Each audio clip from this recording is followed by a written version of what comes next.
Hello and welcome to Medmarc's Risk Management webinar series. I'm Heather Thompson, Director of Internet Marketing for Medmarc. On behalf of Medmarc and today's presenters, Kathleen and Daniel, thank you for joining us. Today's presentation is titled Navigating Risk for Foreign Manufacturers Whose Products Are Distributed in the U.S. Kathleen Warin is a litigator specializing in complex civil litigation, particularly high-profile product liability cases in state and federal courts, including mass torts and NDL. She has successfully defended cases to verdict in various jurisdictions and handled appeals in federal and state courts. Kathleen has extensive experience in professional liability litigation for physician and healthcare entities and has represented a securities broker-deal self-regulatory organization in patent litigation. She is the regional managing partner for Wilson Elser's Washington, D.C. office and co-chairs the firm's National Product Liability Prevention and Government Compliance Practice and the Life Sciences Practice, along with our fellow presenter, Daniel Tranen. Daniel is a regional managing partner at Wilson Elser's St. Louis office.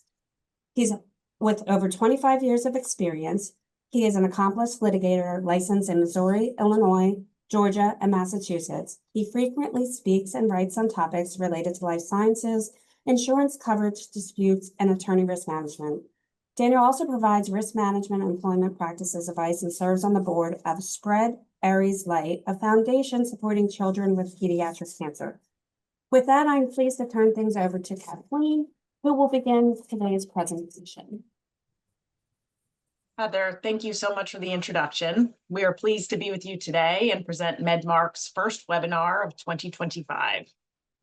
Daniel and I focus the majority of our practice on litigation, and today we will be discussing how non-U.S. product manufacturers can find themselves involved in U.S. litigation and address some considerations that may make bringing these entities into U.S. litigation more difficult. We will emphasize the significance of the terms of the applicable distribution agreements and whether those terms make it more likely that a foreign manufacturer will be subject to personal jurisdiction or discovery in the United States. Why is it beneficial to consider these issues? It is no surprise to anyone joining us today that involvement in U.S. litigation is a time-consuming and costly endeavor. Just to participate in litigation depletes resources, implicates brand reputations, and can impact regulatory approvals. Increasing globalization is exposing more foreign companies to U.S. litigation than ever before.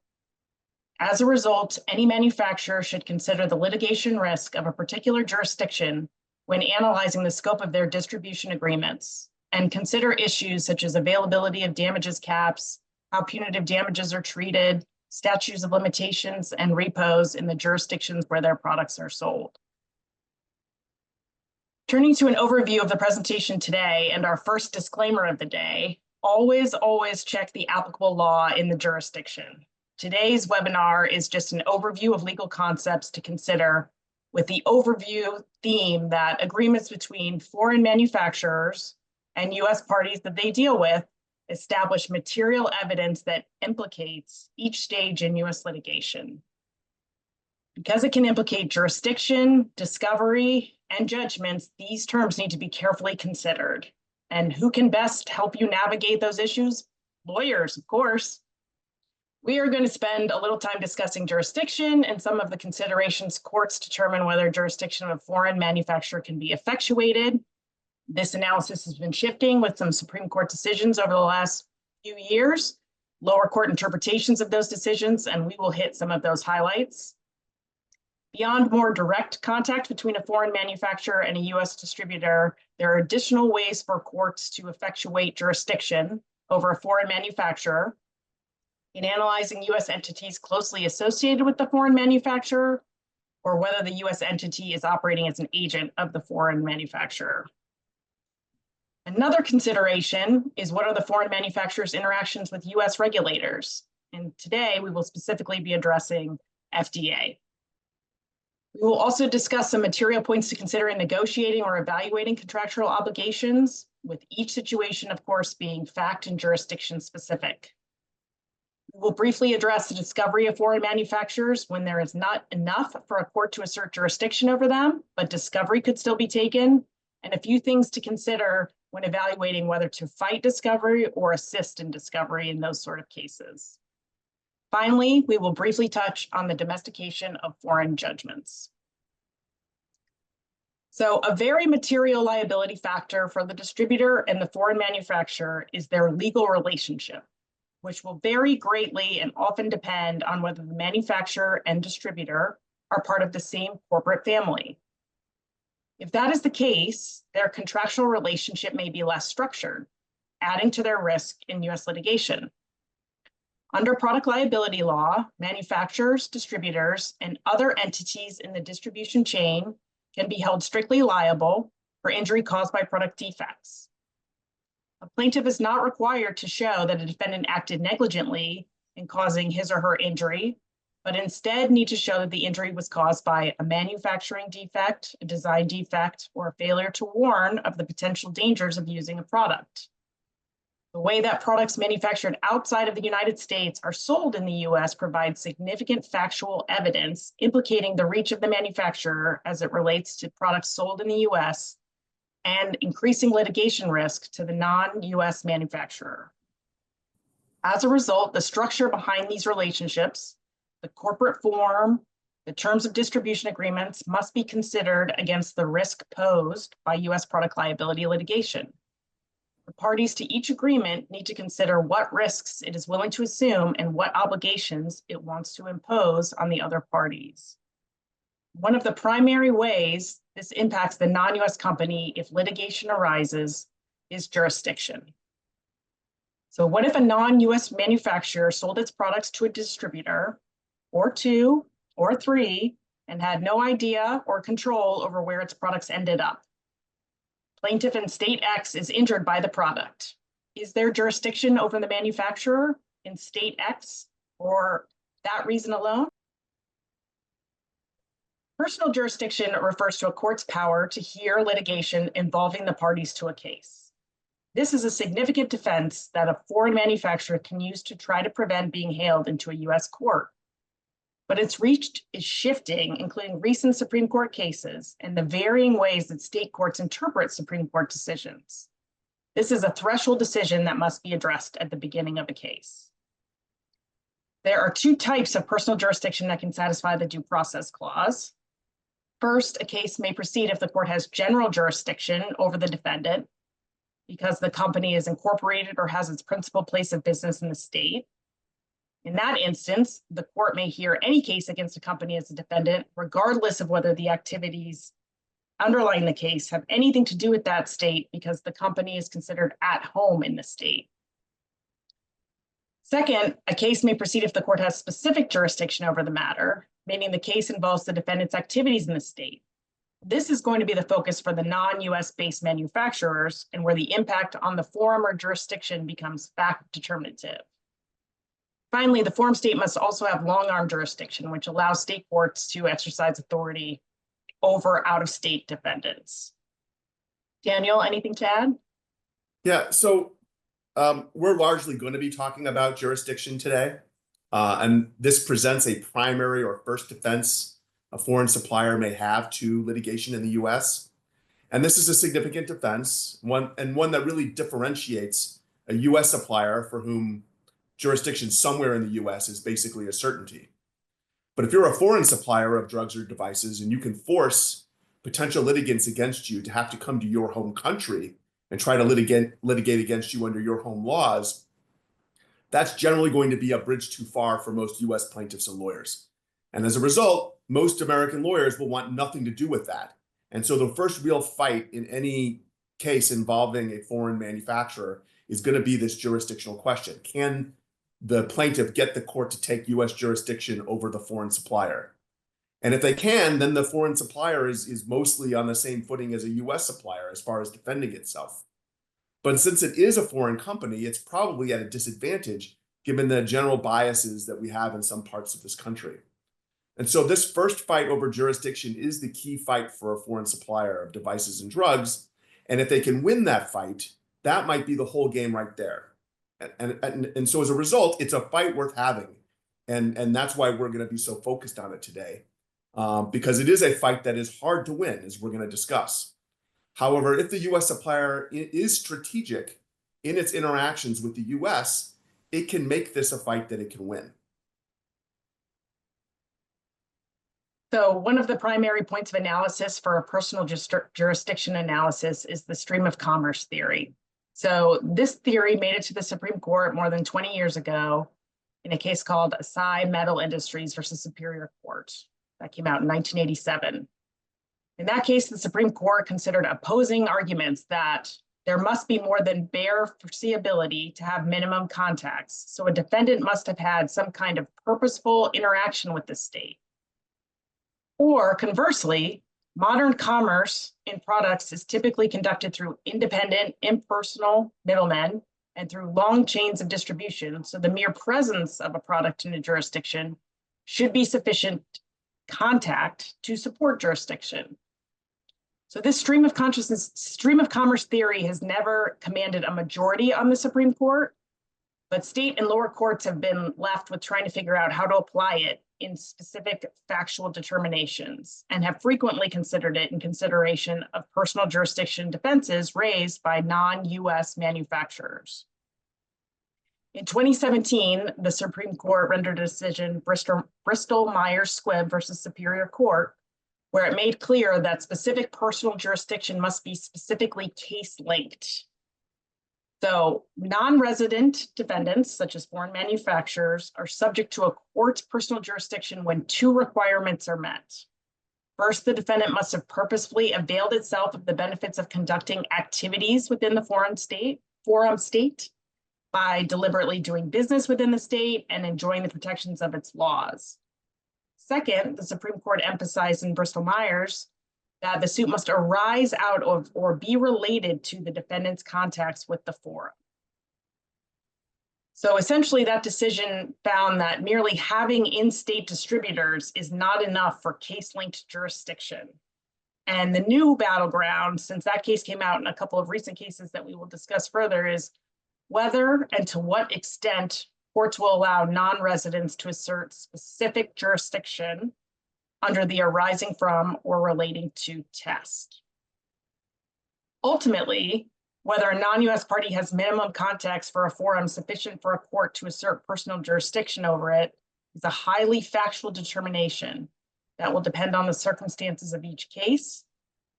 They will also determine how broadly that jurisdiction may extend, and therefore it is an issue that is critical to determine at the outset of a case, as Daniel just mentioned.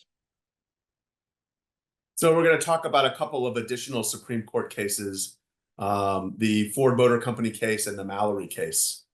The Ford Motor case is a Supreme Court case that involved the connection between the plaintiff's product liability claims and car accidents that occurred in the state.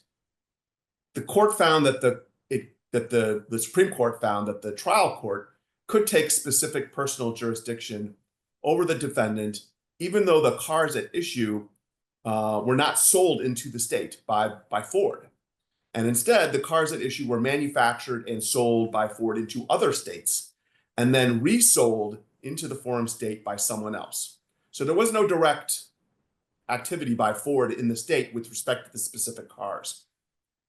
But the fact that Ford had advertised and sold and serviced those car models in the state at issue for years was actually good enough for the court to take specific jurisdiction over it. It also noted that Ford actually encouraged the resale of its cars, even though it did not direct the resale of the particular cars into this jurisdiction in this case. So the court held that an exclusively causal connection test, i.e. Ford actually selling the car into the state, between the product and the state was not actually the law, particularly where the defendant was clearly operating in the state. And so it sort of de-emphasized this causal link in the second prong that Kathleen was just talking about. The court held that in conducting so much business in the forum state, Ford enjoyed the benefit and protection of their laws, which created a reciprocal obligation that the car models it marketed there to be safe for that state's citizens to use. And the elimination of the direct causal link to the state requirement is therefore really important, because then it makes it easier for plaintiffs to get a court to take specific personal jurisdiction over a defendant. The other Supreme Court case, the Mallory case, is also potentially relevant to foreign suppliers. In Mallory, the Supreme Court found that because the railroad, Norfolk, was registered to do business in Pennsylvania, it was subject to jurisdiction in that state. And so the key there was that there was a Pennsylvania law that provided that any foreign business may not do business in Pennsylvania unless it registers to do business there. And then upon registration, the foreign business enjoys the same rights and privileges as a domestic entity. But like a domestic entity, the foreign entity gives up the right to challenge general jurisdiction, which again is different than specific jurisdiction, as Kathleen was saying, in the courts of Pennsylvania upon registering. Obviously this is a big deal because for medical device manufacturers and drug manufacturers, particularly since Philadelphia County is such a hotbed for litigation against defendants in the life sciences industry. In Mallory, the railroad claimed that having that requirement, Pennsylvania having this requirement that foreign people register and then are subject to jurisdiction, that was a violation of due process because it forced the company to give up its jurisdictional protections just to do business there. However, the Supreme Court found that the requirement did not violate due process and that states can fairly require registration and the waiver of challenges to its courts taking general jurisdiction over the defendant. This is, as Kathleen again pointed out, very state dependent. Not all states have this requirement. And so you have to look and see whether registration into a particular state does amount to giving up your jurisdictional defenses. Moreover, registration as a foreign business in a state can subject that state to general jurisdiction. So that's different than general. It also could potentially subject you to specific jurisdiction depending upon what's going on in the particular case. The key here is really about the due process challenge, which is to say, making a foreign supplier register to do business is not a violation of its due process rights. And so foreign suppliers, if they want to do business in a state, even if that business does not directly or indirectly lead to the lawsuit, that can be, in effect, giving up the right to fight jurisdiction, and you're stuck in that court. And if that's the case, you've already lost the fight. None of the rest of this discussion is going to matter. So now, since we're dealing with the life sciences industry, which sells drugs and devices and other things, an important step in any jurisdictional analysis is going to be the company's interaction with the FDA. And unlike many federal agencies, FDA does have extraterritorial jurisdiction. And that jurisdiction is intended for products like those made by foreign suppliers and intended for imported to the US. And that jurisdiction allows the FDA to go into foreign countries and audit manufacturing facilities, for instance. And so the first question about jurisdiction in this context may be, is that interaction with the FDA in the foreign supplier's home country, is that enough to confer US jurisdiction over the company? And I would say in our review of the case law, that interaction alone, all of which is taking outside of the US, does not appear to be a basis for conferring jurisdiction over a foreign company inside the US.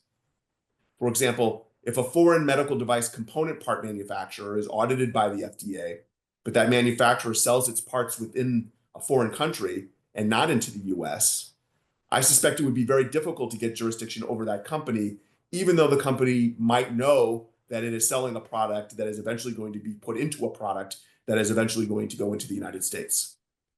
And the key, I think, and you'll hear this term a lot as we go through this presentation, is that there's no direction or purposeful availment by the component part manufacturer in this example to put their product into the US, even if they know it might go there. However, if, for example, the foreign supplier labels its component part as, quote, FDA approved, or takes some other affirmative action to show that it is appealing to US consumers, well, then the story might change. The successful passing of an FDA foreign audit along with that labeling might be enough to show purposeful availment. Again, it's a fact-intensive inquiry. And this was part of the discussion in a case called Ayla Skincare, which is out of the Ninth Circuit from 2021. Now, if the interaction by the foreign companies with the FDA relates to clearance to sell the product in the United States, whether it's an NDA, an ANDA, a PMA, or a 510K, well, that's not only typically enough to confer personal jurisdiction to a U.S. court, it may often be enough to confer jurisdiction to any U.S. court. And the reason for this is that by seeking clearance or approval, the company is seeking to sell its drug or device on a nationwide basis. And so even if the company, which is sued in Missouri, my home state, says, well, we never intended to sell our device in Missouri, that may not matter. The company has clearance or approval to sell in Missouri. It's gotten that through its application process.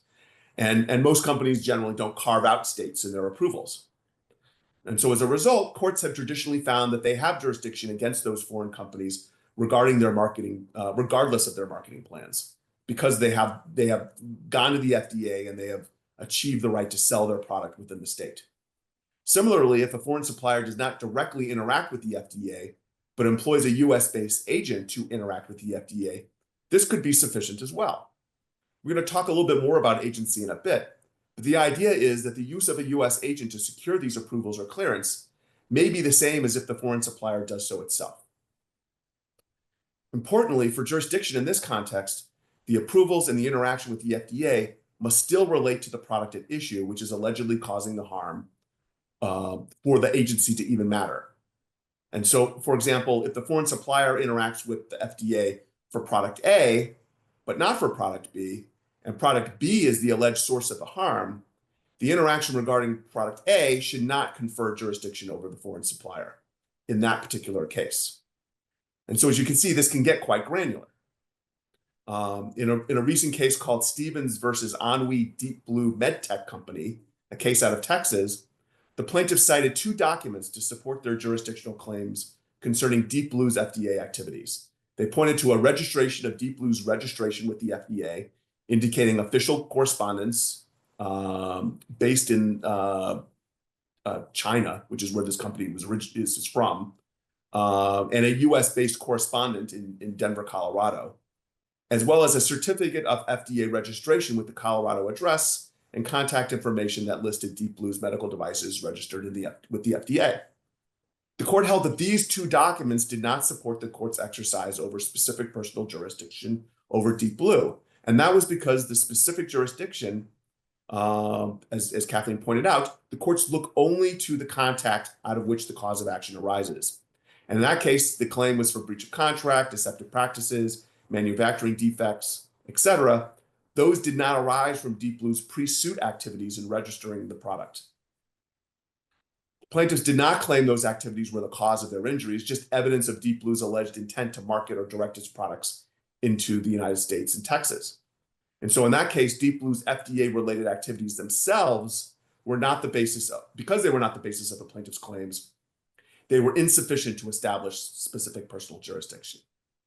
And so to tie this all back to specific jurisdiction, the activities that generate jurisdiction must be the same activities upon which the claim is made. And so, there are key questions to ask when approaching jurisdiction for foreign suppliers selling drugs or medical devices or their components or their API or whatever into the US. Is the foreign supplier the one getting the FDA approvals for the product, whatever it is? Is the foreign supplier responsible for recalls? Is it responsible for post-market surveillance or vigilance? Is its name on the application as the party that the FDA should call if the FDA determines there's a problem with the product? Is the foreign supplier's name on the label as the point of contact for US consumers of the product? If the answer is yes to these questions, each of these issues could potentially be a basis for conferring US jurisdiction over the foreign supplier. But what if the answer is no? How do foreign suppliers typically protect themselves? Well, one of the ways is they incorporate a US subsidiary who is responsible for each of these things. And then the foreign supplier will have a series of agreements with the US subsidiary who will conduct recalls, if necessary, provide post-market surveillance, or say conduct post-market surveillance, be the holder of clearance documents and the party that interacts directly with the FDA. And if this is properly set up, this can be the pathway to avoiding US jurisdiction over the foreign supplier. And under this framework, the US subsidiary will be the one that will have to deal with the US litigation. And while that's obviously not ideal, it's better than the foreign supplier having to deal with the US litigation, because as Kathleen mentioned, US litigation can be very distracting. And oftentimes it's a foreign concept, the idea of litigation and how it works, very foreign concept to people living and operating and managing foreign suppliers in other countries. And as I said, foreign companies also can be discriminated against by US juries. And so having a US subsidiary handling these items is typically a wise decision, and it's a structure we often see when we defend these cases. Now, again, interaction between the foreign and the US subsidiary is critical, and we're going to discuss that in the next couple of slides. So generally, the existence of a parent-subsidiary relationship is insufficient on its own to justify imputing one entity's contacts, i.e. the US entity, with the foreign state, to another, i.e. the foreign entity, for purpose of establishing personal jurisdiction. And that's because it's a basic tenet of US corporate law that a corporation and its shareholders, i.e. the corporation and its owner or parent, are distinct entities. And as a general principle, corporate separateness insulates a parent company from the liability created by its subsidiary, notwithstanding the parent's ownership of the subsidiary, based upon this separateness idea. And so to understand jurisdiction through an alter ego argument, I think we have to talk about what is an alter ego. An alter ego in the corporate setting is described as a situation in which there is a lack of separation between the corporate entity and its owner. And because of that lack of separation, the saying goes, it would be unfair or inequitable to allow the corporation using this corporate form to avoid liability for the actions of its alter ego. And there is an alter ego test that is designed to determine whether a parent and subsidiary are not really separate entities, such that one entity's contacts with the foreign state can be fairly attributed to the other. And to satisfy this alter ego test, the burden is typically on the plaintiff, which is good for us. And the plaintiff has to show or make out a prima facie case that, number one, that there is such unity of interest and ownership that the separate personalities of the two entities no longer exists. And secondly, that the failure to disregard their separate identities would result in fraud or injustice. And the unity of interest and ownership prong of this test requires generally something along the lines of a showing that the parent controls the subsidiary to such a degree as to render the subsidiary the mere instrumentality of the former. So it's just a tool. It doesn't have its own identity effectively. And this test envisions really pervasive control by the parent over the subsidiary, such as when a parent corporation dictates every facet of the subsidiary's business, from broad policy decisions all the way down to routine matters of day-to-day operation. Total ownership and shared management personnel generally are not enough to establish that requisite amount of control. And so you might say, well, if I have a foreign supplier and it's forming a US entity to be the target of US litigation, and it's doing all of these things in the US for me, being the one to answer recalls, doing the vigilance, interacting with the FDA, whatever, is that the kind of thing that, or the kind of setup where it's just an instrumentality, such that these prongs would be met? And we've certainly heard that argument before. But of course, the devil's going to be in the details. And if you're setting this up and you want to avoid this alter ego argument, that certainly separateness between the entities is going to be the key. And one way to have separateness is if the US entity is not wholly owned by the foreign supplier. Maybe it's only majority owned and someone else owns part of the US entity. And an even better situation is where two entities may have common or overlapping ownership, but one is not even wholly or even the majority owner of the other. And we see that a lot too. Under those circumstances, courts find it much more difficult to find an alter ego situation unless there's other factors showing dominion or control that come into play. Another key factor is whether the corporate formalities are being observed. Does the US subsidiary operate independently from the foreign supplier? Are the interactions between the two entities formally documented, such as through a supplier agreement or distribution agreement or quality agreement? Is each entity adequately capitalized? Does the subsidiary have some separate officers, directors, and managers? Does it have separate bank accounts, offices, and records? Those are the sorts of separateness factors that all come into play. Does the U.S. subsidiary do normal corporate things like hold board meetings? Does it maintain written minutes and a corporate ledger? Again, these are formalities that are important to establish that it is actually a working, operating, separate company. Does a U.S. subsidiary have a degree of independence from its foreign owner? Even if, for example, the foreign owner has ultimate decision-making authority on big decisions involving the subsidiary. Are the day-to-day operations, is there independence in the day-to-day operations? And all of this can be subjective, and all of it's factually detailed. But generally, it is more about who controls the day-to-day, the subsidiary itself or its foreign owner. And all of these factors will be considered as to whether the U.S. subsidiary is simply an alter ego of the foreign supplier or if it is a separate entity. And from a jurisdictional standpoint, this is very important. Let me give you an example. Under the stream of commerce theory, one of the ways that a court looks to secure jurisdiction is if the outside entity directs the products into the jurisdiction, or even has direct knowledge of how the products are being distributed into the jurisdiction. If the foreign supplier is exercising day-to-day control over the subsidiary, that sort of control is going to show direction by the foreign company, and that's going to implicate jurisdiction under the stream of commerce theory. If the decisions and marketing strategies are all in the hands of the U.S. subsidiary, however, they're making independent decisions, it's going to be much more difficult for the court to take jurisdiction over the foreign supplier under a stream of commerce theory. And so at the end of the day, if the U.S. subsidiary is an alter ego, then courts hold the jurisdiction over the U.S. subsidiary is good enough for jurisdiction over its alter ego, the foreign supplier. Another name that you might have heard in terms of this concept is piercing the corporate veil. And it's the same concept, where the court ignores the alter ego and allows the plaintiffs to come directly after the owner of the corporate entity, which can be a parent company or sometimes even the individuals who own the company behind the corporate veil.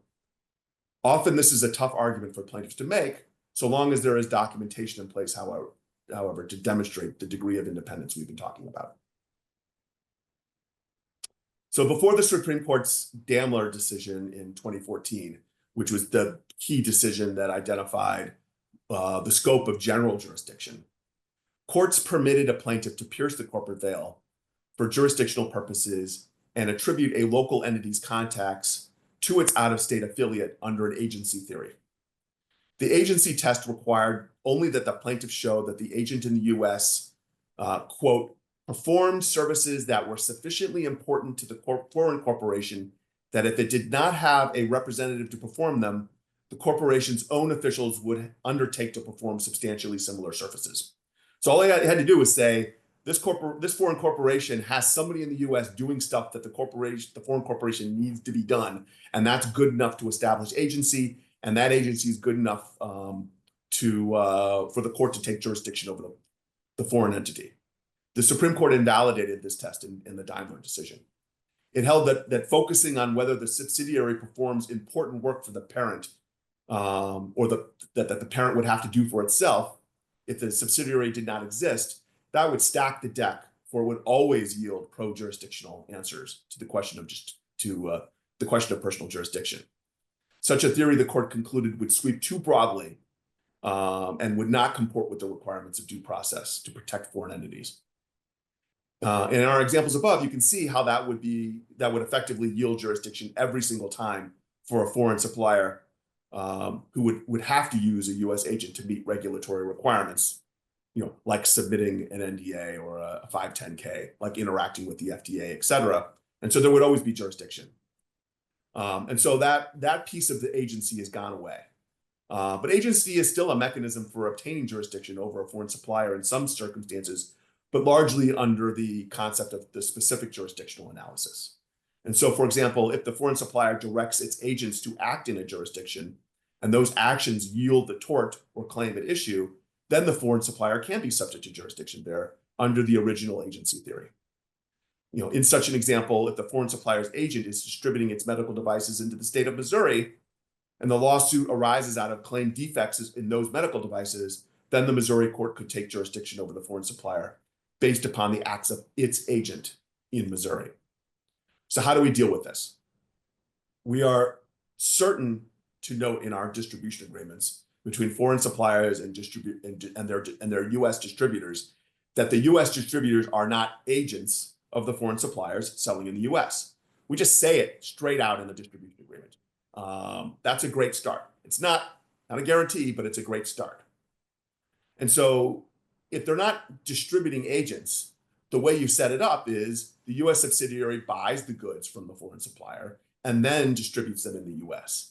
And then when it's doing it under that sort of mechanism, the U.S. distributor is simply selling the goods itself, and it's not acting as the agent of the foreign supplier.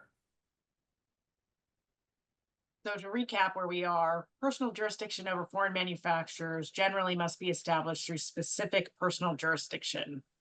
And that analysis is based on purposeful direction or availment of the forum, activities arising out of or relating to the defendant's activities in the forum state. Those are the key components to address. So to consider is what role does the non-US manufacturer play in the United States? Who are the US distributors? Where are they located? Where do they market and sell the products? And so you can evaluate the personal jurisdiction landscape. Does registration confer jurisdiction as we discussed? How are agency and distribution agreements interpreted in the particular forum?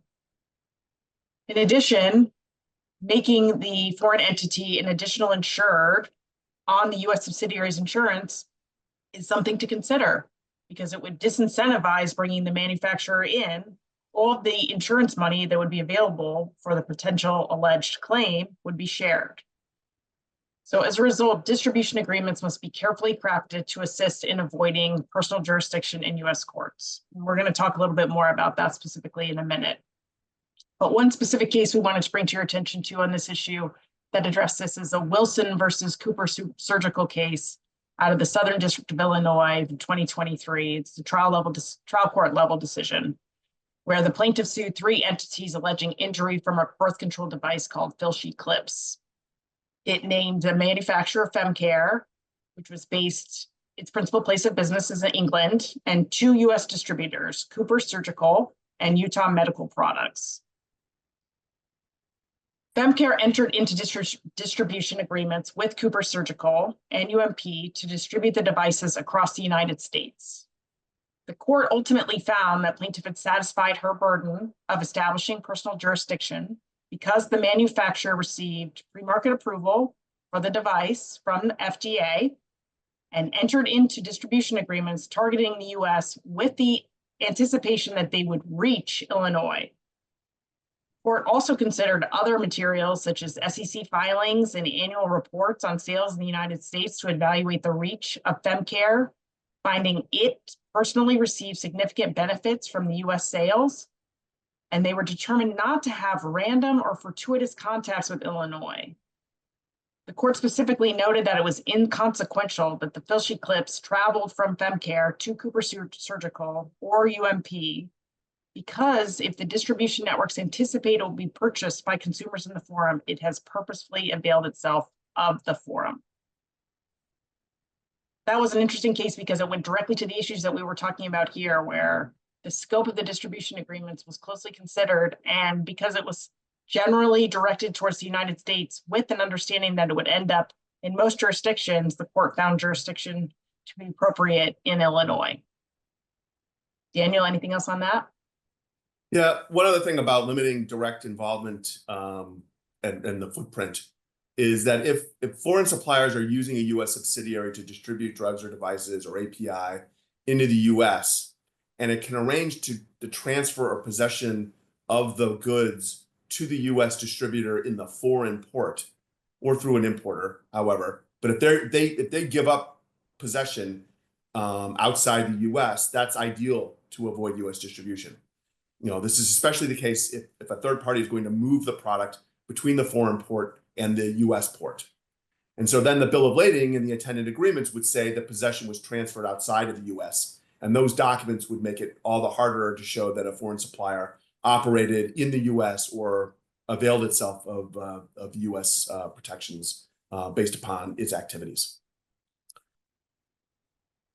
One of the key things we've been talking about so far is the documentation associated between the parent and the subsidiary. Now, even if there is no corporate affiliation between the foreign supplier and the US distributor, the distribution agreement is going to be the key document in the jurisdictional analysis. And certainly the plaintiffs are going to study that document to try to find bases in it to establish jurisdiction. And so it's critical that these agreements in particular are written with an eye towards avoiding arguments that plaintiffs might raise.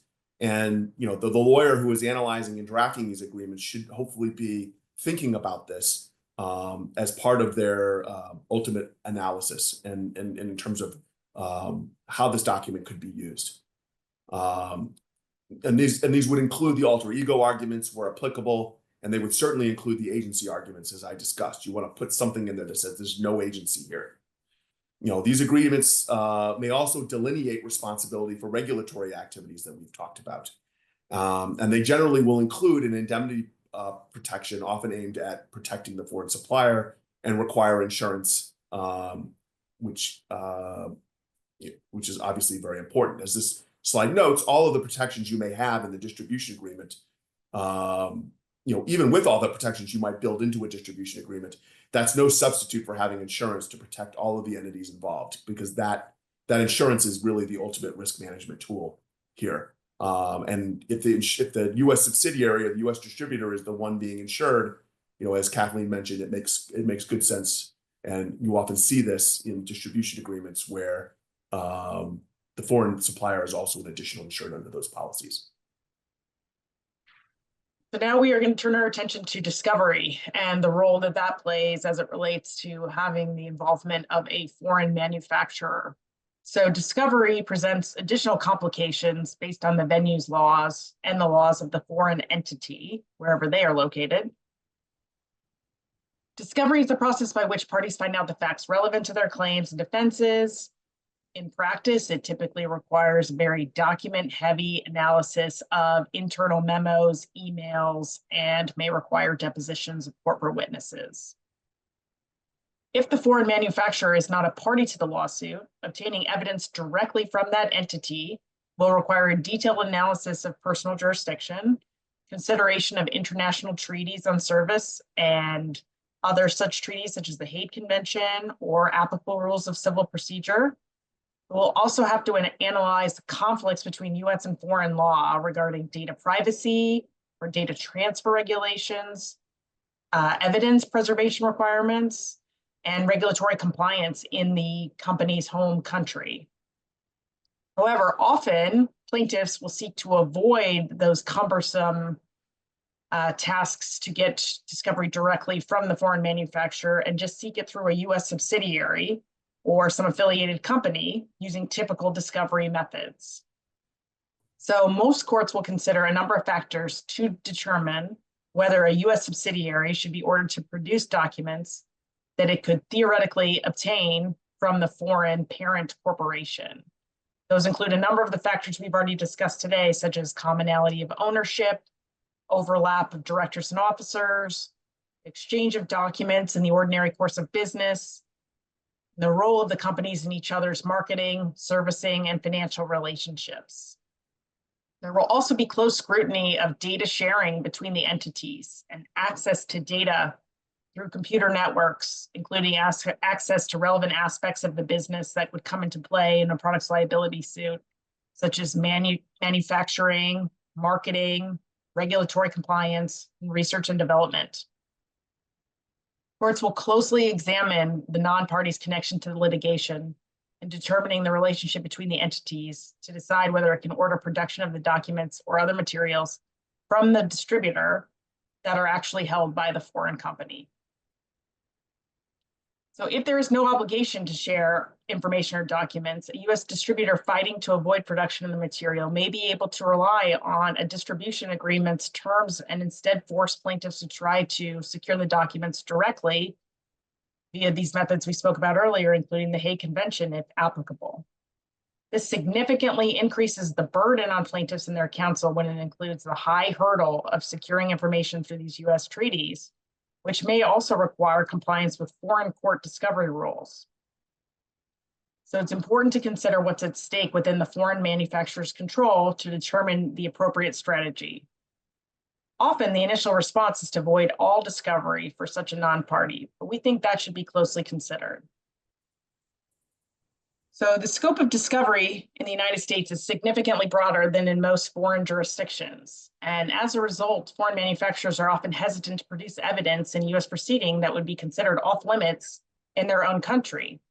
However, in some situations, it may make sense to produce information from the non-US manufacturer to benefit the defense of the case. Consider if the relationship between manufacturer and distributor directs major product development, testing, marketing, or regulatory functions to the non-US entity. Despite the product being sold in the US, the distributor would have little evidence to support its defenses, including documents or witnesses who can refute the plaintiff's claims. That directly impacts the foreign manufacturer's potential reputation. And if there's an adverse verdict involving one of their products, does that present a greater risk than participation in discovery and production of documents that it may not normally have to provide? So involvement in US discovery is definitely not a pleasant experience and something that all potential defendants want to avoid. Sometimes that is worth the risk in order to provide a material and solid defense to the allegations raised in the case. So this is our last slide, and it relates to a situation where, let's say, the foreign supplier has fought the good fight, but the US decided to take jurisdiction over it. And so then let's further say that the foreign supplier now has a big judgment against it.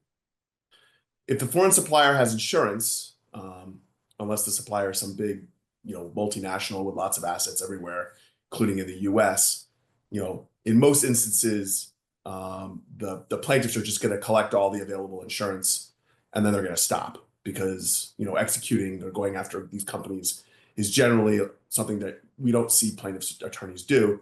Certainly not in a one-off case. If it's a MDL or a mass tort, that might be different.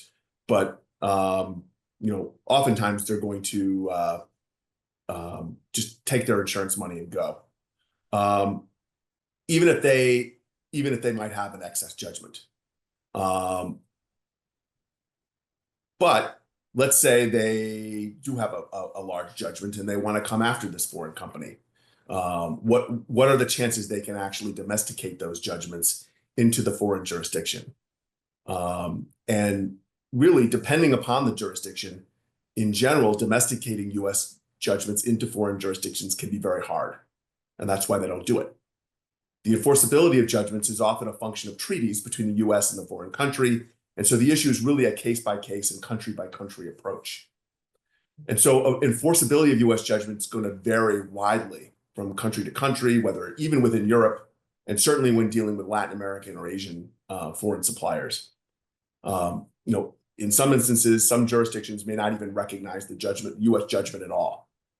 As an example, if the judgment is a strict liability judgment under US law, but the foreign country doesn't recognize strict liability as a theory of recovery, and instead requires a plaintiff to prove negligence, that may effectively preclude enforcement of the strict liability judgment, or I should say domestication of the strict liability judgment into the foreign country so it can be executed upon. And if the plaintiff's counsel has not considered this in how he or she has litigated the case against the foreign supplier, well, of course, that could be a disaster for the plaintiff down the road, even if they are successful, if they want to try to execute that judgment in the foreign country. So when defending a foreign supplier, this is definitely something we want to think about as far as a long-term strategy, because oftentimes we do have some influence over what types of claims actually get litigated and get tried. And so this is something we want to have in our back pocket if there's going to be a domestication problem for the plaintiff, even if they win in the US. As another example, we recently represented a foreign supplier in Latin America. The events that led to the recall of the product eventually disabled the company, and now it's effectively insolvent. And there was some interest by the plaintiffs to try to pierce the corporate veil and go after the owners, down in this Latin American country. But under that country's law, you can't do that. And so even if the plaintiffs go through all the ropes, try to take judgments against the owners of an insolvent foreign entity in the US, that's not a judgment they're actually going to be able to take to that foreign country and enforce.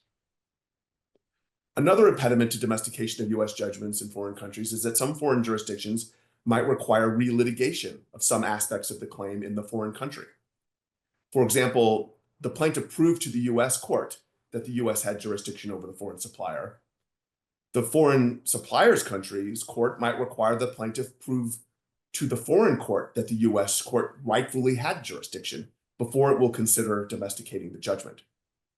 And the standard used in that circumstance won't be the US standard that we've been talking about, but the standard used in that country to determine if jurisdiction was properly taken in the US. And in opposing that claim, the foreign supplier will now be on its home court challenging the US jurisdiction over it under its home country's own laws. For example, under what's called mirror image principle in Germany, German law projects its own jurisdictional rules on the foreign court, which is then treated as having international jurisdiction only if the German court would have had jurisdiction if the situation had been reversed and they had tried to obtain jurisdiction over a US company in Germany, for example. Another impediment is that some jurisdictions may find public policy reasons not to permit domestication of some types of judgments. For example, European countries will not recognize foreign judgments when doing so cannot be reconciled with their own laws. Enforcement ability can be denied if major principles such as fundamental rights or fundamental principles of local civil procedure were disregarded by the foreign court that granted the judgment.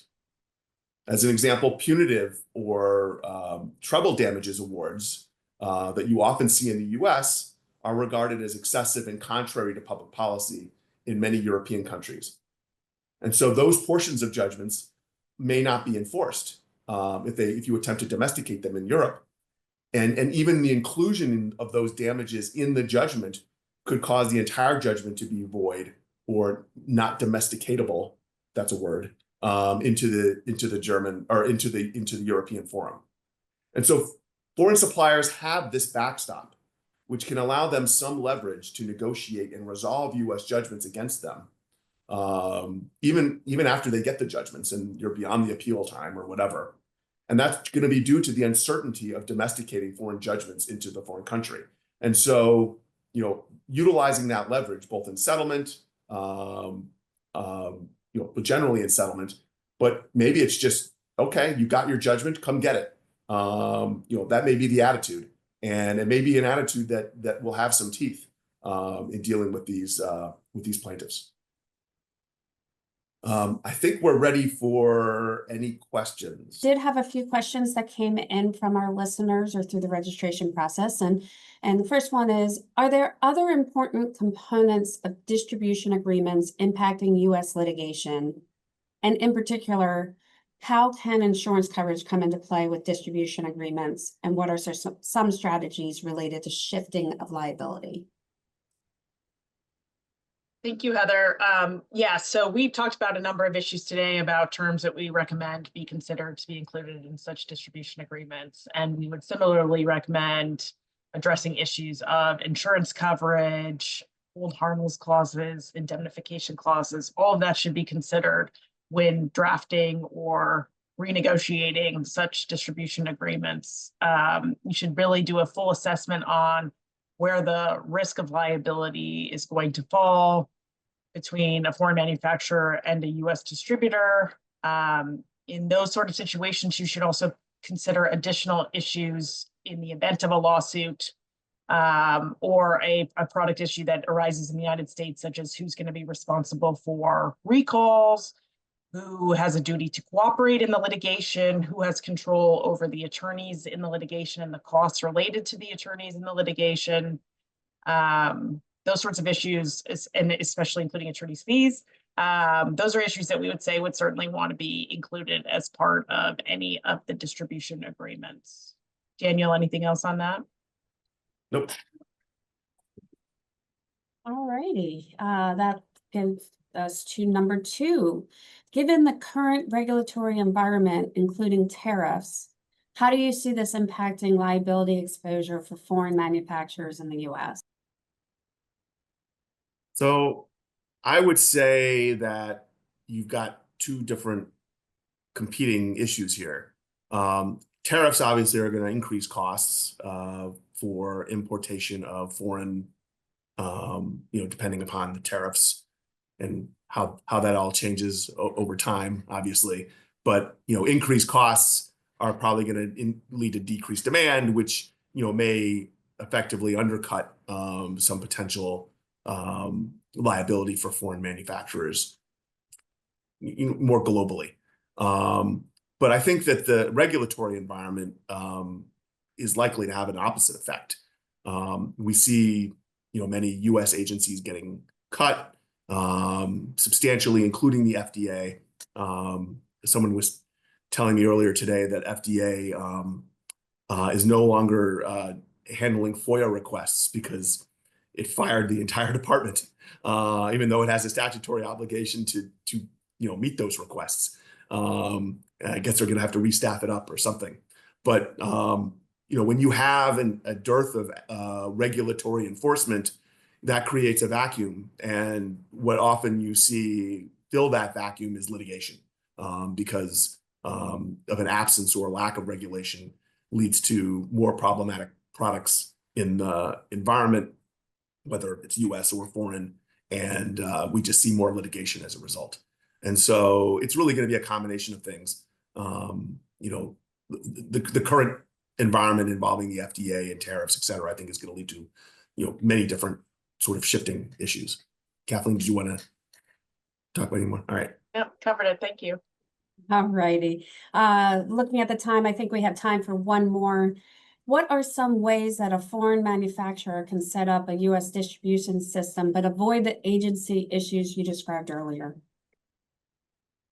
Well, I think that, as I said, the main thing is to really identify and articulate within the written arrangement that it is not an agency, that the U.S. subsidiary is not an agent of the foreign country.